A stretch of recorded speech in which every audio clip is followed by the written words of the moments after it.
cacandran para umur ciri bumi dayu pancatengah ciri dayu pancatengah. Nah, ini siger yang dulu dipakai oleh Prameswari Prabu Siliwangi, Kentering Manik Mayang Sunda, keturunan Galuh Ciamis juga. Ini yang sekarang sering dipakai oleh para pengantin Sunda.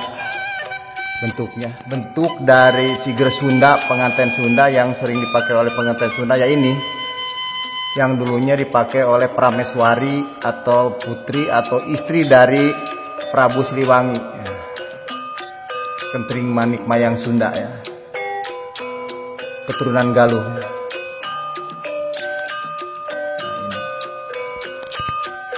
ini bagian belakang dari siger. Ini bagian belakang. Ini yang dipakai di gelang bahu putri Manik Mayang Sunda, namanya Garuda ya Bu ya, Garuda ini. Nah, yang sebelah kanannya atau yang di depan dari gelang bahu ini gelang tangannya nih. Ini gelang tangannya. Jadi pengantin Sunda itu mengambil dari tradisi atau perhiasan yang dipakai oleh Prameswari Raja Pajajaran, yaitu Kentering Manik Mayang. Nah, ini sabuknya. Ini sabuknya yang dipakai oleh Prameswari Pajajaran, Kentering Manik Mayang Sunda ya. Nah, ini sabuknya semuanya terbuat dari emas 24 karat ya. Yang belakangnya itu kalung yang dipakai oleh Prameswari Raja Pajajaran, yang sekarang sering dipakai oleh para pengantin Sunda.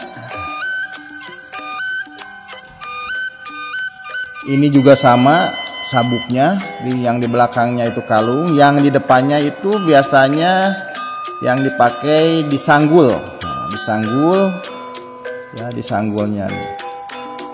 Nah, itu sama gelang tuh. Dan itu juga sama yang dipakai di gelang bahu. Yang itu di gelang tangan. Nah, digambarkannya seperti ini. Di atasnya itu siger yang dulu dipakai oleh Kentering Manik Mayang Sunda, istri dari Sri Baduga Maharaja atau Prabu Siliwangi. Terus ada roncean melati atau disebut dengan mangle ya. Nah, ini kalungnya tuh. Ini kalungnya yang tadi seperti dipajang tadi. Ini hanya miniatur saja yang ada di Museum Jawa Barat. Gelang bahu atau gelang tangan sebagai bawah bahu ini sabuknya, dan itu gelang di pergelangan tangan yang ini. Nah, ini seperti ini ya. Ini tempat sereh atau sirih ya, bahasa lama nyepah namanya. Nah, ini bokor ya, semuanya dari emas. Ini semua dari emas.